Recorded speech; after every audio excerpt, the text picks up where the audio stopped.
The dock war. How I took back my property and shook the neighborhood.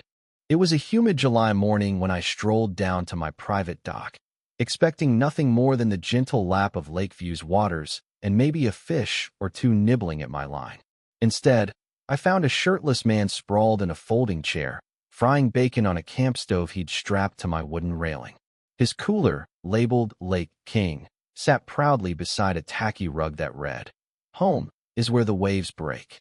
He looked up, grinned, and said, "Maureen gave me this dock as a summer perk." I froze, wondering if I'd stumbled into a prank show.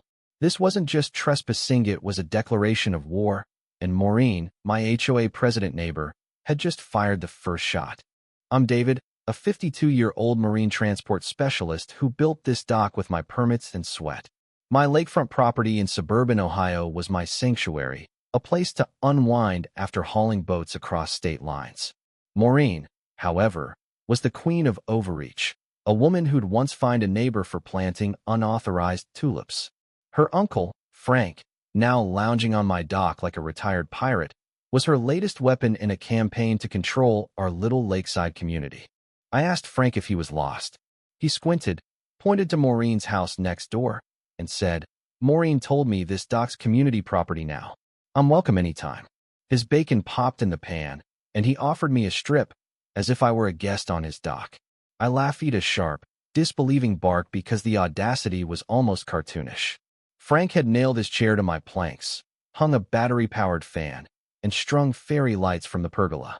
This wasn't a visit, it was a takeover. Fuming, I marched to Maureen's backyard, where she was hosting a mimosa-soaked brunch with her HOA cronies. She wore a wide-brimmed hat and a smirk that could curdle milk. When I demanded to know why her uncle was squatting on my dock, she waved a laminated sheet with a fake crest and her signature scrawled in red ink. "Oh, David, didn't you read the new HOA clause? Your dock extends past your parcel line, so it's communal now." I asked for legal proof. She sipped her drink and said, "That's your opinion. Frank's a guest. Be neighborly." I didn't argue. Maureen thrived on chaos, and I wasn't about to feed her fire. Back home, I dug through my files, pulling permits, blueprints, and a county-stamped letter confirming my dock's approval. Everything was ironclad. Maureen wasn't after facts, she wanted power. That night, I watched Frank from my window, lantern glowing as he sang off-key to classic rock. My anger shifted to something sharper, resolve. I wasn't going to shout or sue, not yet. I was going to move my dock, with Frank still on it. As a marine transport guy, I knew how to shift heavy structures. My dock was built with modular brackets and detachable anchors for easy relocation. I called my crew guys who'd once towed a floating gazebo across 2 states. They didn't even ask for pay, just chuckled and said, "Maureen's that HOA tyrant from the Reddit threads, right? We're in." The plan was simple. Unmoor the dock, tow it 200 feet down the lake to a spot within my legal zone, and let Frank enjoy his cruise. I laid the groundwork first. At the next HOA meeting, I presented a folder titled Unauthorized Dock Invasion, packed with maps, photos, and county letters. Maureen's deputy, Gerald, a spineless accountant, sweated through my 5-minute speech. Afterward, 2 board members, Ellen and Tom, whispered that Maureen had never filed a zoning change. She was bluffing, banking on intimidation. I thanked them, but said I had it covered. My crew was already prepping the barge. The next morning, Frank was back, now with a sun umbrella and a speaker blaring 80s hits.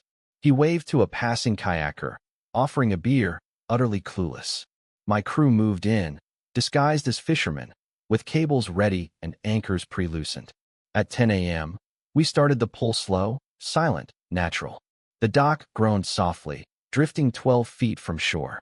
Frank didn't notice, too busy arguing on his phone about bait brands. By 11 a.m., he was 25 feet out. That's when he stood, wobbled, and yelled, "What the hell's this?" His chair tipped, his speaker splashed, and he scrambled for his cooler. Maureen burst onto her lawn, barefoot in a robe, screaming like a banshee. She waved her phone, shouting at Frank, who flapped his arms like a stranded seagull. My crewman, Carl, waved cheerily from the barge. The dock floated calmly to its new spot, still mine, just relocated. The sheriff's boat arrived by noon, summoned by Maureen's hysterical call about maritime theft. I'd emailed them my permits earlier, So when they pulled up to Frank still eating bacon and ranting, they just looked confused. Frank admitted he wasn't kidnapped, just inconvenienced. The deputies reviewed my binder, smirked at Maureen's fake HOA permit, and told her it was a civil matter. She stormed off, red-faced, as Frank was ferried back, soaked and sulking. That evening, I sat on my relocated dock, now locked to new moorings. 3 HOA members emailed me and apologized for not challenging Maureen sooner. Another suggested I run for president. I ignored them. This wasn't about politics, it was about boundaries. But Maureen wasn't done. The next morning, a cease and desist letter appeared on my door, citing unsafe communal waterway construction. It was pure fiction, signed by Maureen on HOA letterhead. I forwarded it to my lawyer, Lisa, who laughed and said, "This is a gold mine." Maureen's next move was a bullhorn, blaring demands that I remove the dock by sunrise. I countered with Mozart on my patio speakers, raising a glass to her across the lake. She kept shouting, but the violins drowned her out. Then, Ellen and Tom visited, confessing that Maureen had faked an HOA vote, forged signatures, and edited meeting minutes. They were planning to oust her and needed evidence. I handed over the fake permit, the cease and desist letter, and footage of Frank's lake adventure. They left grinning. The HOA meeting was a reckoning. Maureen strutted in, preaching community standards, but the room turned cold.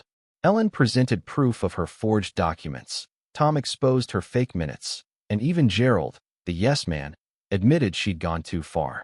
Frank, slouched in the back, raised his hand and confessed that Maureen had lied about the dock being communal.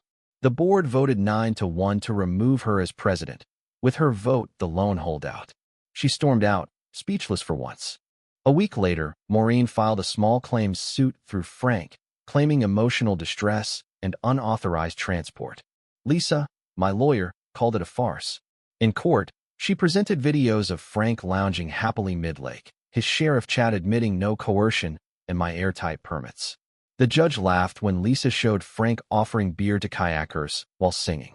The case was dismissed, with a warning to Maureen about misusing the courts. She left mid-ruling, defeated.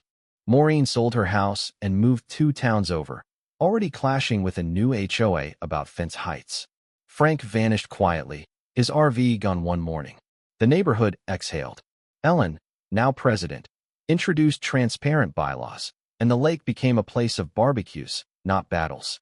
I upgraded the dock with solar lights, a fire pit, and a canopy, turning it into a community gym open to all, but only with respect.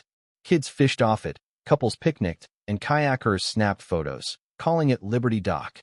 One evening, I added a brass plaque, property of David. Moved once, never again. It wasn't petty, it was closure. Looking back, I could have ignored Frank that first day, let Maureen's nonsense slide. But I didn't. I stood firm, not with fists or screams, but with proof and patience. That dock isn't just wood, it's a lesson. You don't need to be loud to win. You just need to know what's yours and hold it tight. What do you think? Was I too harsh towing Frank mid-bacon? Should Maureen have faced harsher consequences for her power grab? Drop your thoughts in the comments below, especially on how you'd handle injustice or entitlement in your own life. Let's get the debate rolling.